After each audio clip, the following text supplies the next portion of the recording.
Et nous allons discuter ce soir avec Alexandra Louis. Bonsoir et bienvenue. Vous êtes députée de La République En Marche des Bouches-du-Rhône et c'est une spéciale Bouches-du-Rhône puisque nous sommes aussi avec Pierre Dharréville. Bonsoir. Bonsoir. Vous êtes député PCF des Bouches-du-Rhône également, c'est le hasard.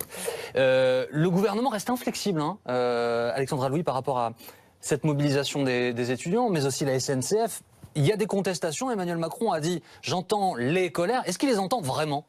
Alors je crois d'abord qu'il faut rappeler qu'on parle de différentes contestations qui ne sont pas liées les unes aux autres. Je crois que c'est important de le rappeler. Il y a des transformations qui sont menées par le gouvernement.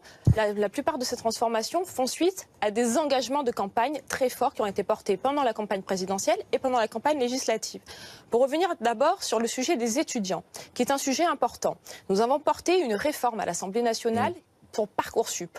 Ce qu'on a fait principalement, c'est de mettre fin au tirage au sort qui était une mesure complètement arbitraire. Ce qu'on a fait aussi, c'est de faire en sorte d'amener nos étudiants vers la réussite. L'enjeu de l'université, il est important. Aujourd'hui, il y a des manifestations. Il faut les entendre parce que c'est toujours le témoignage d'une inquiétude. Une inquiétude qui est pour moi due beaucoup à une désinformation. J'ai eu l'occasion de rencontrer des étudiants. Alexandra, je crois que très souvent, ils ne comprennent pas. Je vous interromps parce que je voudrais que Pierre Dharréville réagisse à ça. J'entends ce que vous dites, vous dites la désinformation. La réalité de cette transformation, encore une fois. Et je crois que ce qui est important de rappeler, c'est qu'il faut leur laisser la possibilité de s'exprimer, mais il y a une différence entre manifester et bloquer des facultés. On peut s'exprimer, vous dit La République En Marche, Pierre Dharréville. Oui, c'est ce qu'on nous dit, c'est ce qu'a dit Emmanuel Macron, c'est-à-dire que finalement, il n'écoute pas ce qui se dit dans le pays, et il ne veut pas en tenir compte, il fait la leçon quand il vient à la télévision, quand il se rend sur le terrain, à ceux qui ont une opinion différente de la sienne. Et donc je crois qu'il faut au contraire ouvrir de véritables discussions, ce qui n'a pas été fait, ni sur les étudiants, ni vis-à-vis des cheminots, par exemple. Donc on a un véritable problème dans ce pays, et je crois qu'il y a une colère sociale qui est effectivement en train de monter dans différents secteurs de la société et qui a des causes communes.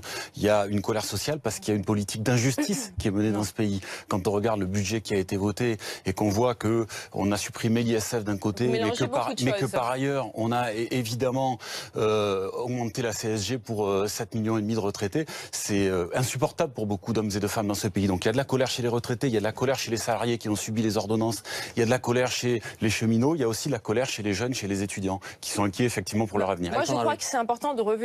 D'abord, il ne faut pas faire un agglomérat de colère. Il y a des transformations qui ont été portées. Transformations appellent toujours des inquiétudes de la part des Français. Et on le sait très bien, ces contestations-là, elles sont à géométrie variable. On est toujours plus enclin à réformer chez le voisin que quand on est principalement concerné. Pour revenir sur les cheminots, il faut rappeler que la plupart des Français sont favorables à une transformation de la SNCF.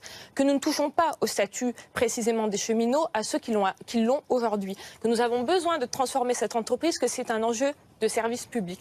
Nous avons besoin d'avoir une SNCF forte, opérationnelle, au bénéfice principal des usagers. Et je suis allée à la gare Saint-Charles la dernière fois discuter avec des usagers. Parmi eux, il y en avait certains qui n'ont pas pu se rendre à leur travail. J'avais un jeune homme qui n'a pas pu aller justement accéder à un stage à cause de ces grèves-là. Moi, je crois que les grèves, elles sont... Évidemment, il faut les écouter. Il y a un travail là où je ne vous suis pas, c'est qu'il y a eu pour toutes les transformations de la concertation. Et il faut rappeler aussi que la plupart des mesures qui ont été portées, ce sont des mesures qui ont été annoncées pendant la campagne, débattuées. Aucune des mesures portées par les syndicats dans la concertation n'a été retenue par le gouvernement. C'est faux dans le cas de la SNCF. En réalité, quand le gouvernement dit on concerte, c'est qu'il ne négocie pas et donc il refuse de rentrer dans une véritable discussion. Mais on est encore en train de négocier pour la SNCF. Et c'est ce qui s'est passé depuis 6 mois. C'est ce qui s'est passé depuis 6 mois avec Emmanuel Macron, qui effectivement à chaque fois explique qu'il a raison, que c'était écrit dans son programme. Alors excusez-moi, juste à l'Assemblée nationale. Par souci de lisibilité pour les gens qui nous regardent, je vais profiter de vous avoir tous les deux sous la main. Vous dites il n'y a pas de proposition retenue, vous nous dites c'est faux. Alors soyons très concrets. Quelles propositions ont été faites et ne sont pas retenues, ou plutôt quelles propositions ont été faites et ont été retenues par le gouvernement? Pour la SNCF, notamment pour les acquis des cheminots, il faut savoir que les négociations continuent avec les cheminots dans le cadre de la construction de la convention collective et qu'il y a eu des amendements qui ont été déposés tout au long par Elisabeth Borne en tenant compte des négociations avec justement les syndicats. Ça continue à avancer. Là, on a eu un premier vote aujourd'hui avec une majorité, et je crois que c'est important de le rappeler, une majorité écrasante, qui a fait, on a 500, quand on a 454 députés. Non, mais il n'y avait pas que la République En Marche. Ah non, il y avait la droite aussi. Je crois que c'est important de le rappeler. Non, c'est pas une réforme de droite, c'est une réforme de bon sens. Mais est-ce que vous avez, par exemple, Alexandra Louis, pour être très concret, vous avez un exemple à nous donner de propositions qui étaient faites par les syndicats et qui étaient intégrées aux propositions d'Elisabeth Borne? Mais par exemple, sur Elisabeth, pour ce sujet-là, il y avait notamment une proposition qui avait été faite et qui a été retenue, c'est de bien spécifier dans la loi, parce qu'il y avait cette inquiétude-là, que les capitaux seraient bien des capitaux exclusivement publics dans l'entreprise. Ça a été mis noir sur blanc dans la loi, il y avait eu ce débat sur ce point-là. Non, mais ça ne règle pas le problème de fond du sens de cette réforme. Lorsqu'il a été proposé que le caractère incessible des parts publiques soit inscrit dans la loi, ça a été refusé par la ministre. Donc on voit bien qu'il y a un problème beaucoup plus large. Et moi, ce que je voudrais, si vous voulez, que la République En Marche reconnaisse, c'est qu'il y a des projets différents qui s'affrontent. C'est ce qui n'a pas été fait d'ailleurs par la ministre, et je le lui ai dit dans l'hémicycle la semaine dernière.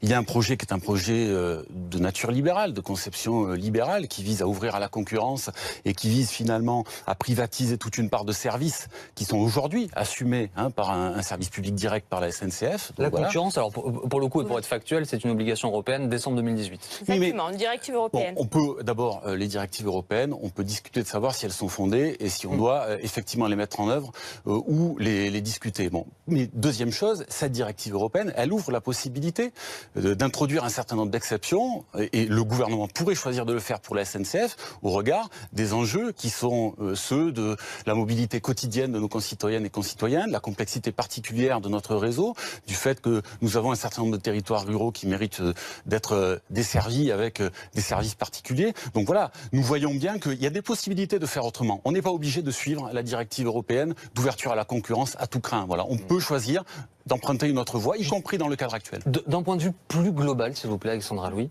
est-ce que vous nous avez dit, je ne veux pas qu'il y ait d'agglomérat de contestation, malgré tout, est-ce que vous dites, non, il n'y a pas de colère dans le pays, ou est-ce que vous entendez les facultés un peu, la SNCF, certains maires de banlieue qui sont un peu abandonnés? On a donné ce soir la parole sur cette antenne au maire de Stein, par exemple. On sait que Stéphane Gattegnon, ailleurs, a démissionné. Il y a ça et là des contestations qui montent, les retraités sur la CSG. Il y a des inquiétudes qui montent, mais il y a aussi eu toujours des explications. Vous prenez l'exemple justement de la précarité dans certains quartiers et l'inquiétude. Je suis bien placée pour en parler parce que je suis députée d'une circonscription, notamment le 13e et 14e arrondissement de Marseille, qui est particulièrement concernée. On mène la politique des emplois francs. C'est une mesure justement d'intérêt pour permettre à des personnes qui sont justement trop assignées à résidence de pouvoir trouver un emploi plus facilement. C'est-à-dire qu'on va inciter les entreprises à employer des personnes dans ces anciennes zones franches qui n'en sont plus, parce que c'est l'entreprise, on ne cherche plus à installer les entreprises dans ces lieux-là, on cherche à embaucher les gens qui y vivent.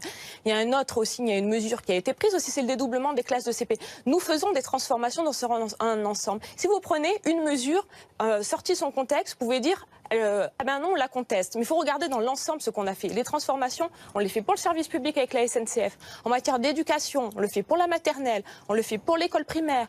On a réformé l'université. Pourquoi? Parce que l'école, c'est cela qui permet l'émancipation, c'est cela qui permet la liberté, c'est cela qui permet d'avoir des gens formés et des gens qui peuvent... Il nous reste une minute, Pierre Dharréville. Vous entendez la photo globale que vous présente Alexandra Louis qui vous dit finalement il faut arrêter de regarder dans le détail. Nous, dans l'ensemble, on fait en sorte que le pays aille mieux. Mais moi, c'est justement cette cohérence aussi qui m'inquiète. Je veux obtenir des victoires concrètes pour chacun des cas que j'ai cités tout à l'heure. La SNCF, les étudiants, les salariés. Bon, mais le tableau global, c'est un tableau d'une marche forcée libérale qui continue.